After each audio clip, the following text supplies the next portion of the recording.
Welcome to the Wealth Without Wall Street podcast, your guide to understanding how to get out of the Wall Street rat race and start your own mailbox money lifestyle. Now, don't let these handsome Southern draws fool you. These financial minds are teaching our country to enhance savings, increase cash flow, and create passive income, all without the help of Wall Street. Are you ready to break through? Now here are your hosts, Russ Morgan and Joey Murray. Welcome. This is the Wealth Without Wall Street podcast. Your host, Joey, the Italian Stallion Murray, joined as always by Russ, the idea guy Morgan. So today's episode's been sobering for me, Russ. Yeah? How so? I had a client that canceled his whole life policy and was so ashamed, could not even tell me. Did not even tell me, just called the insurance company directly himself and said, send me the paperwork. I need to cancel this thing.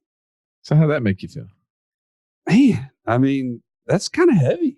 It's kind of like, well, why wouldn't he just call me and tell me, that if it's not going to work, it's not going to work. I understand that. But the reality is that when we fail at something in life, whatever that is, it's natural for us to want to hide it. Have shame. Yeah. I think when I was listening to some of his story, I thought back to my life years ago. And I was thinking through moments where I should have made some of the decisions that he made, but didn't. Okay. What do you mean by that? Well, he talked about selling a house that he had home equity in, but really the payments of everything else were overwhelming. And I remember having that thought, like, man, I really should get rid of this house that we're in and downsize, because everything we've got going, our lifestyle has crept to a point. And by the way, it didn't sneak up on me. I mean, we were doing it, right? We were active participants. Like, this wasn't, bills don't just come find you. You find them. Right. And I just remember a moment, it's 10, 11 years ago, whatever it was, where I thought, man, I don't know how we're going to make the payments. I don't know how we're going to do all this. We have created a prison for ourselves. And I just listening to Jonathan's story today, it just made me go, man, he made some tough decisions in this. And one of them was canceling what he goes back and says, man, that was a really stupid decision that I made. I really wish I wouldn't have, because now I lost that time, right, the growth of that life insurance policy. But there was some things that he came to grips with. So I'm really glad he did. Yeah. So we're talking about Jonathan Sanders here, our client and friend who's able to join us today on the podcast, sharing his personal journey of understanding infinite banking, canceling a policy, and then coming back and realizing, man, this was the right thing. So we're calling what he calls himself the prodigal son of infinite banking, and how he just walks through the emotions behind that, the doubts that he had along the way. And ultimately, my biggest takeaway was, he said, man, the product was never meant to be the savior. Right. There was more behind the story. And I think we all can relate to some of the things he shared. And it doesn't matter. I mean, just today, right? Or yesterday, technically, I'm doing my budget. And it's something I haven't done in the last, 3 to 6 months. Shame on me. And guess what, Joey? The numbers have gone up. Like the numbers of how much bananas cost? Or what do you mean? No, how bananas my budget is, or lack of their budget. And so it just goes back to that, we have our I'm going to use this analogy, and you can probably relate to this since you've had to change pants several times over the last 5 years, is that we have pants, right? And when we get in those pants and we put them on, we zip them up, some of them fit really well. Some of them are extremely tight. And you're like, stink. This is not good. I need to change something in my diet. Some people just go buy a new pair of pants, but I'm too cheap to go buy a new pair of pants. I keep wearing the same one. So what do? I change. I make some adjustments. And then week by week, I get in those pants, and finally they feel better again. I'm like, yes, I've done it. Well, if we had that in our financial lives as related to our budget, if we had to get into the same pair of pants and And we had to zip them up. We had to squeeze into them. We had to go, regardless of what it is. We couldn't just go get another pair of pants. It would make us make some adjustments, good adjustments in our life. And now, by the way, I do like a new pair of pants, and I do buy new pairs of pants, but I don't ever want to go up in the size. So this is not about scarcity. It's still abundance, but it's figuring out a way for us to live comfortably within our means. And I love different parts of this podcast. Let's dive into this interview with Jonathan Sanders. Dad, do you have to go to work today? If you're tired of having to answer yes to that question and you're ready to stop trading time for money, join Russ and I on this journey to financial freedom at community.wealthwithoutwallstreet.com. This is the place where you can take control. You can pick your own path and get there faster. Go to community.wealthwithoutwallstreet.com.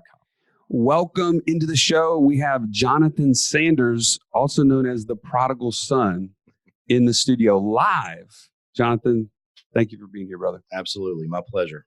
Well, Joey, you said prodigal son, and I think that's a really good start for this podcast. It's for a reason. That's right. And the story from the Bible, the prodigal son, is someone who wanted all their inheritance first, and then they went and spent it out. They spent all the money, got to a point where they realized, wait a second, hanging out with some pigs at one point. I was not where I wanted to be, and came back and was welcomed back in. And the best robes, the best rings, the best feast was provided for that son. And so in order for us to know why that part, we got to go back to the very beginning of this. So there was a time where you were preparing to make a phone call to tell the person on the other end of the line why you wanted to quit and cancel your whole life policy. So take me to that moment. Yeah. So we had just gotten back from a trip to Disney World, and I had used the cash value in my whole life policy to fund that trip. Well, when I got back, I realized things were a little tight. I couldn't afford the loan payments and the policy payments in my regular day-to-day life. And so I said, you know what, something's got to give. And this insurance stuff is just, I don't know what I was thinking. So I called up the company where the policy was issued out of and told them that I needed to cancel and close out whatever remaining balance I had. So what was going through your mind at that point, though? That's the physical, just mechanical. Okay, I don't have the money. I got to call them and cancel it. But what else? I was a little embarrassed. I didn't want you to know, Joey, that I was, which I didn't. I did not know, by the way. Yeah. And so, I felt like a quitter. I felt like I had failed at this process, at this culture, this way of, financially investing and, or saving, I should say. And so it was a tough phone call to make. So when is this? Give me some time frame. Gosh, I guess this was, I don't know, maybe 5 years ago. So like 2014, yeah. 2015, somewhere in there? 14, 15, something like that. All right. And I had only had the policy 6 or 7 months. It was very brief. So you're really early into this process. Yes. Okay. All right. So let's back up just a little bit. So I want to take me back to the moment where you were actually buying it, and what were some of those things and reasons that you decided that you wanted to do it? Sure. Yeah. Well, I think this is a good part of the story that I need to share is how I got involved in this process at the very beginning. And that's Joey actually ran into a coffee shop that I was in. He was supposed to be meeting someone. Yeah. Had an appointment, and that appointment did not show for whatever reason. Shocker. And so I'm sitting there, and Joey and I have been friends for a long time. And he had this book by Nelson Nash. And he said, hey, Jonathan, why don't you go ahead and why don't you take this book and take a look at it and see what you think, and let's talk. Okay. So I read through it. I'm a lifelong learner. I believe we can never learn enough, be smart enough. I think we need to be learning until we die. And so I was very interested in this concept because all I'd ever heard was that whole life was a racket and a gimmick, and that all, it's just for the insurance agents to make money. Yeah. And so I read the book. It was very, very intriguing and compelling. And so I think I called Joey, or he followed up with me, and we met, and he started going over the numbers and the math with me. And everything sounded terrific. It sounded just like what I wanted it to be. And that was this financial savior. Right. And that was the problem in the whole model, is that I was expecting this to save me from the financial problems that I was in: overspending, not sticking to a budget, extreme credit card debt. And I was hoping this could save me from all of that. Yeah. Well, because when you read through Becoming Your Own Banker, it talks about where Nelson Nash actually, he was at a moment in life. He talks about this just series of events, one of which was he had put himself in serious debt because he was buying real estate and was buying it on 90-day terms. And when interest rates peaked, and he owed $500,000 at 23.5% interest. He was like, what am I going to do? How am I going to make these payments? Right. Yeah. And so I could see that where, man, what if I had this tool? This tool gets me out. I mean, it worked for Nelson Nash in this book. Huh? That's right. And I thought, if I just shift my money over here and start doing this, then I can use loans from it to do all this other stuff. Yeah. But the problem was I wasn't changing my lifestyle. And the lifestyle that had gotten me into trouble in the first place. So we're back at Disney. Yep. Yep. We're having a magical day, right? And those days are magical for Disney because they are expensive days. But it was, had this false sense of security because everything was paid for. You had the money. I had the money. Right. And so then I come home to reality. Well, and I think that that's a good point. I want to bring this out because sometimes we talk about this, but it gets overlooked that yes, our cash values that we build up in these life insurance policies are a tool for us to use for investing, for lifestyle, and for paying off debts. But it's not just a license to spend. That's right. Because if we spend all the dollars and we don't have dollars to put back in it, then it's no different than any other account that we own. We're going to look at the end of the day, it's going to be nothing in it. That's right. Right. So it doesn't, because the cash values are growing, they are. But if you have a loan outstanding, it grows as well if you're not replenishing that in some shape or form. So you're now at a point where a lot of us have been in the fact that we get to the end of the month and we have no cash, but we still got months left. And you say, man, I've got to pay this premium because I'm assuming you're paying it monthly. That's right. You're paying it monthly. So you're like, oh my goodness, how am I going to do that? The mortgage, the car payment, the grocery bill, the kids' school, everything else is piling on top of you. And that's pressurized. Yes. And so you immediately called Joey and said, Joey, I need you to help me figure this out. No. What? I did not. Okay. Talk me through that. Well, there was a little, wrong or right, there's a little embarrassment that you still can't manage things correctly. Yeah. And so, I didn't want to tell anybody. I didn't want to, deal with it. I just thought, this is a mistake I've made and I need to correct it. Yeah. And so that's why I went ahead and just called up the company directly and said, I'm out. Yeah. And they're like, we'll send you your $25 remaining check to this address. But the reality is, you just were glad that you didn't have to make the monthly. That's right. Because you were seeing it as an expense. Absolutely. Yeah. Nothing but an expense. Yeah, absolutely. Okay, good. Okay, that is so common. We talk about that on this show a good bit, is that the premium, we've been trained to think of it as an expense, haven't we? Yeah. I mean, when you go to the gas pump and you're going to put gas in your car, what's the most expensive gas you could put in your car? Premium gas, right? Yeah. Okay. What about something that is better than average at any, store or whatever? It's the premium version. It's the premium. So people are saying, hey, put your premium in. It's immediately got this connotation that this is expensive, right? Yeah. So, I mean, I'm sharing that to say there's people that will think about this exact same way because that's what we've been trained to think. So thank you for sharing that. Yeah. Yeah, absolutely. So walk us through from that point. One, I didn't even know that you had done that. So, and then later on, I find I'm like, whoa, wait a minute. So Jonathan doesn't have his policy anymore. Okay. And to be honest, I was like, well, it might not have been a great fit for him. Maybe something changed from where we first started to he's gone a different way. I'm not going to be like just chasing people down. Sure. So walk us through from that point. What happened next? Yeah. What happened after that? So it was the podcast. When you guys started podcasting, I said, hey, I know these guys, I've known you for a little while from church, and I started listening, and it was an education session all over again, right? I started learning, I started seeing the value of this lifestyle.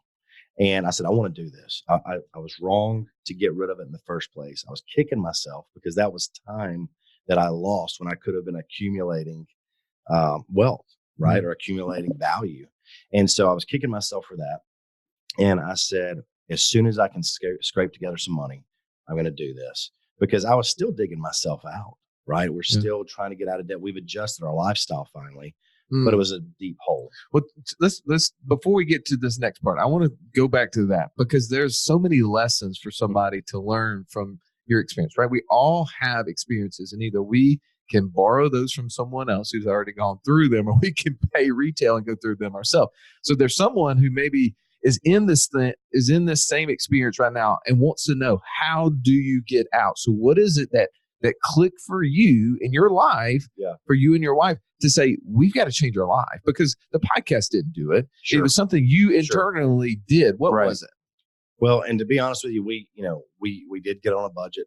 We did start spending less. We did a better job. I mean, I've got 3 kids, so there's 5 people total in my house. It's an expensive house to run. Yeah. I ended up getting an older car, so I don't have a car note. We did the various things that you kind of know to do, right? But to be honest with you, there's no way we would have been able to get out of that hole had we not sold our house. And so because of that, because the credit card payments alone were still eating me alive. So you had too big of a house, and the payment. Yeah. Man, that is a moment. I will tell you, I don't know how many years ago it was, maybe 10 or 12 years ago, Megan and I had bought the house of her dreams at the time. And I was still new in our business. She was brand new as a dentist and has opened her own office and was making no money. Actually, it was costing us money for her to go to work. And there was a moment that I was like, the only answer is to sell this house. But man, I mean, just the thought of selling it just overwhelmed me. Because it was her dream house, right? Yeah. I mean, just take us through that. I mean, that is really difficult to come to that conclusion. How did you guys decide that's what we're going to do? Well, again, honesty here and not sugarcoating anything. My wife never really liked the house. And so this makes it a little easier. That was an easy sell for her. Okay, good. The market was really good, and we thought, let's try it. Okay. Let's see. And so what we didn't appreciate was the amount of time and money it takes to get a house ready to sell. The prep time. Prep time. You got to fix this, you got to fix that. So, that was challenging to have that expense, but it wasn't a hard idea to sell. Okay. That was an easy thing for us. If we could make this money and just finally, that was our savings. So you downsized, you downgraded pretty, how much? Like what percentage? Gosh, I don't on mortgage payment. Yeah. Honestly, it was a lateral move. Okay. But the key to this story here is that we took advantage of the market there and took out the appreciation and the equity in it. All the equity that we'd been putting in from that too high of a mortgage payment. Yeah. We were able to take that equity out and then the appreciation. Okay. So you had home equity and you use that home equity to help get you out of higher interest rate credit card debt. We actually just did a show just a month or so ago now that was unlocking your home equity and unlocking your mind. And our guest talked about having tons of home equity and it was preventing from doing so. In this situation, you said, here's our way out is that my wife doesn't like this house, but here's the cash we need to get rid of the stuff. So you got rid of that, but some people have done that in the past. By the way, that was what led to the mortgage crisis in 2007 is that people kept refinancing their lifestyle debt into their rising home equity. And It finally caught up. Finally, home equity rates quit going up at a certain level. It wasn't that prices had to go down. They actually, if you ever read the book, The Big Short, it talked about they knew that it was going to crash because if the market didn't keep going up at 7% or better, it would catch up to all the refinances, and they wouldn't be able to refinance out the debt, and then all the payments would come. It would come piling down on them. So you had figured out a way to do that, but you then did a budget. Yeah. Oh yeah. We had started that, and we were keeping our head above water. Things were okay, but I wanted to do this. I wanted to get back into this process and lifestyle of doing infinite banking because I believed in it that much. Yeah. Well, let me ask you this though. You're in the tech space. Yes. Right. And you're surrounded by people that are just cheering you on about this infinite banking thing, right? Yeah. Like the whole time they're like, man, Jonathan, this is such a great idea, right? No. Okay. Not So what do those conversations look like? To be honest with you, and I told you this before, Joey, sometimes it's difficult to admit to people that you're doing infinite banking because you just don't want to have that conversation. You're like keeping it in the closet. I am until I feel them out, right? And say, let's get weird. They might be open. Yeah, let's get weird. But yeah, so all of my colleagues and everybody is talking about maxing out 401k, all these other, index funds and Wall Street and everything like that. And, I would try to float this idea past some of them, and they're like, oh man, whole life's a gimmick. Yeah. I know what certain financial advisors, very popular financial people out there in the world say. Yeah. And so yeah, it was not well received or endorsed. Did any part of that play into when you canceled the first time? Yeah, I think definitely in the back of my mind, because you look at, I'm not saying I live my life by what other people think, but you try to take counsel from other people. Yeah. And if the majority of people out there, or what feels like a majority in my world, Oh no, it's a majority. is saying, what are you doing? This is a bad idea. Look how you're just losing money or whatever. And so, yeah, absolutely. That played in the back of my mind. Well, but this is such a common story, Jonathan, that, okay, I'm overspending. I'm not keeping a budget. And by the way, overspending doesn't mean that our expenses are exceeding our income. That doesn't mean what overspending is. When we don't have a budget, meaning that we don't understand what we're spending, we're all overspending. I challenge anybody who doesn't have a budget to you are overspending. Yeah. And it doesn't mean that, I know people that don't have a budget and they make hundreds of millions of dollars, millions of dollars, whatever the number is, but they don't know.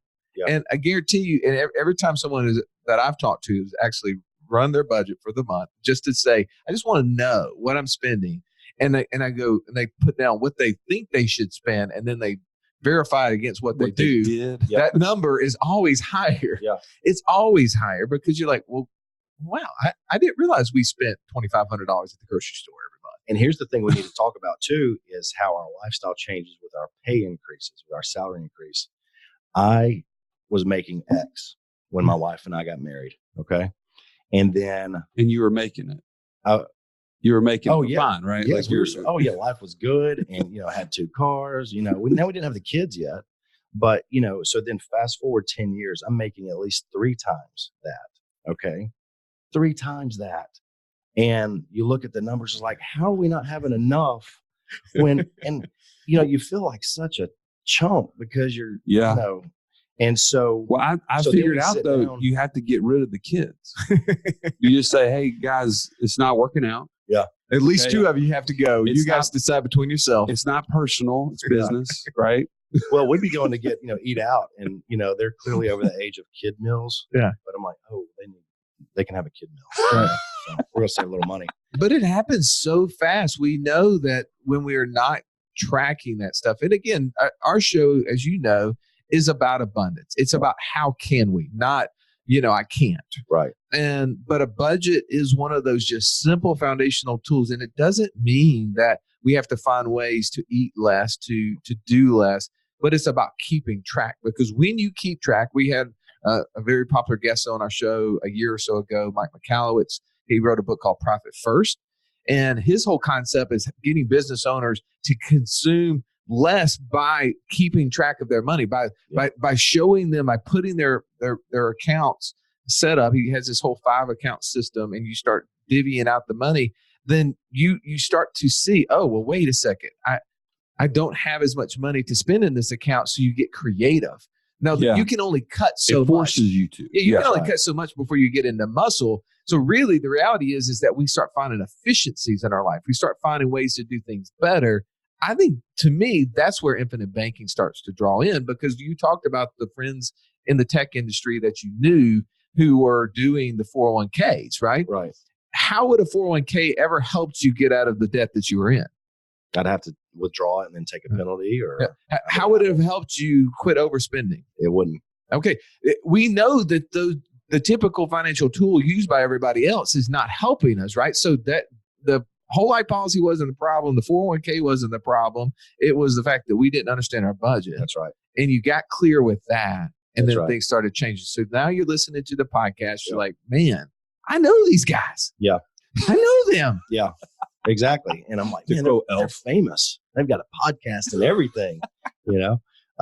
But no, so I was listening and I still believed in it. I reread, Becoming Your Own Banker, and became familiarized with the concepts again, and came in, met with Joey and said, I want to do this. What does this look like?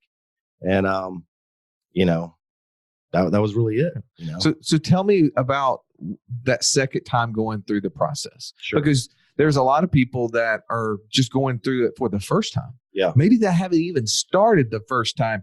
You've had the chance to go through it twice. Yeah. I'm assuming that you've seen things, and some of which you've shared already, but I'm assuming you've seen things a little differently going through it a second time. Yeah. Can you speak to some of those? Yeah, definitely. I just didn't understand how to take advantage of, the policy once you had it. I didn't understand how it's a savings. It's a place for putting cash and savings to use in other ways. I viewed it strictly as, a savior and investment vehicle, and that's not the case. I was confused by the numbers. Maybe I'm just a slow learner, but it felt very confusing and intimidating to me. And until, I continued to meet with Joey, and he broke it down to these little chunk-sized bites and explained it to my little brain, then, but I thought, if Joey can do it, surely. There's hope. There's hope. Well, but see, at that point too, we didn't even have IBC 101, which now in the community, you can go get IBC 101, where we break down the basic processes. We didn't have that whenever you were going through this process. Exactly. And, this is no fault of Joey's, but, a little more education for me and how to properly use this tool, because this is just a tool, right?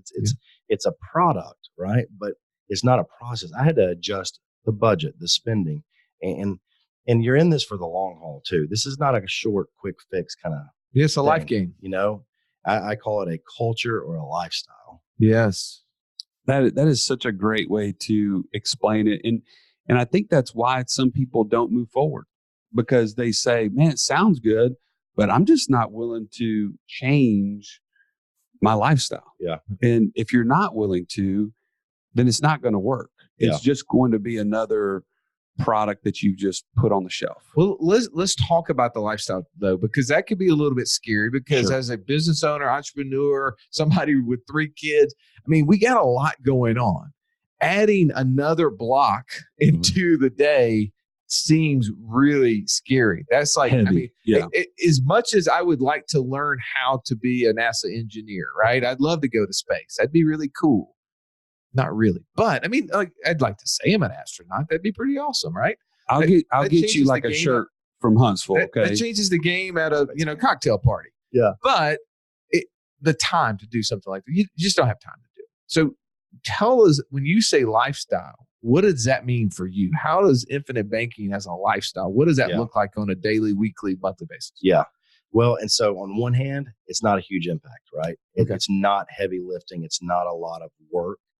It's a mind shift, and that thinking about, my oldest daughter is 11. And so she's going to want some sort of vehicle, in a few years when she starts driving. So it's thinking about, hey, I'm going to be able to use this policy to help fund that. Right.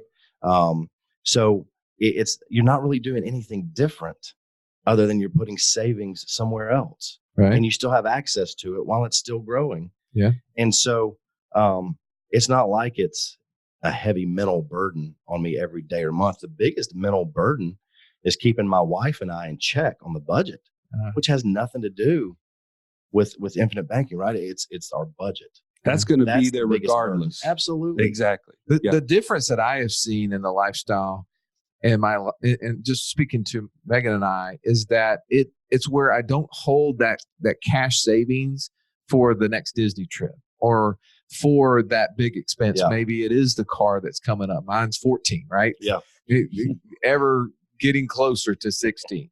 And just holding that money, which a lot of us do, we just set up these little side accounts, savings accounts or whatever, and we start piling that money away.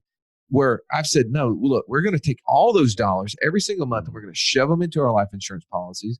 And then when those expenditures come up, then I'm going to take loans against that for that specific expense. I'm going to keep shoving money over there instead of like hoarding little pockets of money away, which really doesn't benefit me in any way. It does. It's great that I'm saving it, and I'm okay with people who keep their spreadsheets and they want to know, well, this amount of money in my policy is for this expense. That's fine. That's a good idea to have, but don't do it in a checking account, right? So that's the lifestyle change I've had. Have you seen some of that? Yeah, definitely. And we are doing that, right? So when I get my paycheck, I dump all of it into another checking account that's for the infinite banking payments and loans and whatnot. And then we use that for other major expenses. And so, definitely. And the thing, you got to remember is that this is, time is going by.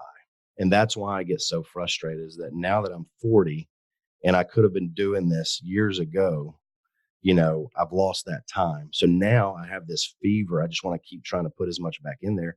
But I can't wait to do my next policy with you guys. Right. Yeah. And so, because I see the value in that and believe in it. Well, this has been an awesome just explanation or story journey of like, again, I think there's so many things that people can relate to because, Russ and I, we're sitting in here and we're the guys that do this every day. It's easy for us to just not think about all those things, but this is real life. Yeah. You're surrounded by people that don't agree. So you have to go upstream. I mean, we think about that's what you're facing every day. Mm-hmm. On top of that, you've got the mental challenges, like you said, of keeping your family in check, keeping the finances going. And so I'm grateful that you're willing to open up and share this. And we're laughing about you being the prodigal son, but we had to have a good title for it. Yeah. I mean, so. Well, but also I want to ask one last question. And should have asked this ahead of time, but how is listening to the podcast on a regular basis and being a part of a community and people who are doing this, how is that an encouragement to you?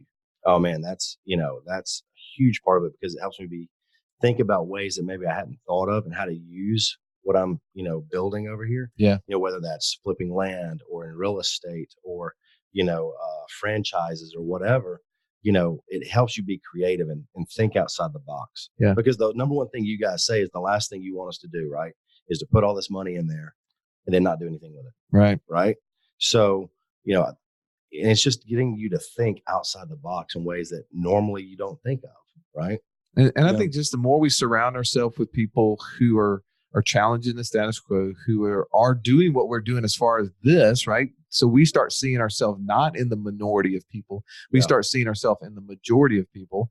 Now, our group is smaller than the at large, but at the same time, when we're in community with people who are thinking differently, it challenges to be better. So thank you for listening to this podcast, Jonathan. Thank you for coming on and share. I mean, you really kind of opened up. You kind of you took off the cloak before you put it back on. Sure. So I appreciate that. And Joey, I mean, this is a first, man. You actually had a client leave and they came back. I mean, this is something that you have that I don't have, which is a first. Well, and to be honest, that was my first text that I sent Joey, right? I said, Joey, the prodigal son wants to come home. Okay. So I was hoping that wasn't my wording. It was yours. Okay. So that's good. No, you're okay. right. Okay. That's awesome. Well, it's better if you call yourself that than if I do. Right. So I want people to learn from my mistakes. Right. Yeah. I mean, that's the bottom line. Well, that's a huge encouragement. I'm going to ask one more quick question. Okay. I was about to let you off. Okay. But I want to know if other people are surrounded by people that they're working with or otherwise, has there been anything that you've had success with in terms of communicating to those people? I understand you're not going to let it out on Front Street right out of the gate. Yeah. But has there been some conversation that you thought, man, this went really well? Because I think that's a common question people have is, how did you encourage people around you that maybe didn't think the way you do? I've not had very many successes. I am not in sales of this though, so that may be why. But in all honesty, I've tried to talk to them about, look, just read this book or go to this website or listen to this pod. I mean, I've shared this podcast with a lot of people, and some of your other ones where you dive through each chapter of the book, right? Mm-hmm. And then you break down some things in videos. So I've tried to direct people to that, but I think that the media and some of the other culture and stuff is so strongly ingrained in some of us, that this is not the right thing to do, that we just, I don't know, we're afraid to check it out on our own, or I don't know. Yeah. But I've not had very many successes telling people about how great it is, Well, maybe people listen to this podcast now. You can just say, hey, this is my personal podcast. Yeah. Absolutely. So. Yeah. Well, with Jonathan, man, we really appreciate you coming on the show, sharing. And if you're listening to this and you've dealt with some of these same concerns and you want to know how to share what infinite banking is with the people around you, let them know that they can come to the community, that there is a course inside of the community that's titled IBC 101. It has Joey and I breaking down some of the simplest steps, all the way from when you are thinking about this, how it is as a process, all the way through how do you set up an insurance policy and then to implementing it. And I just think that this is a really great tool to help educate yourself on some of the basics. Maybe it's to reaffirm some of the things that you thought were true on the front end, but you've started to question. But also it's a way to share with other people, hey, man, this is a podcast. This is a concept that you need to be doing as well. So, Jonathan, man, it was amazing having you in here. Thank you for always listening as well. And we look forward to having you on the next episode. If you've been listening to our podcast, you're like, man, I love what you guys are talking about. I want to build passive income through one of these 5 pillars that you're talking about. But how do I do it? Stallion, tell them it is so easy. It's so easy that we created the longest URL possible. So you may want to write this down. freecall.wealthwithoutwallstreet.com. Go to freecall.wealthwithoutwallstreet.com and you can set up your call with one of us. We're excited to talk to you. This has been the Wealth Without Wall Street podcast. Don't forget to subscribe to the show to break free of the Wall Street mindset and begin building wealth on your own terms in places you understand so that your wealth will never run dry. See you next episode.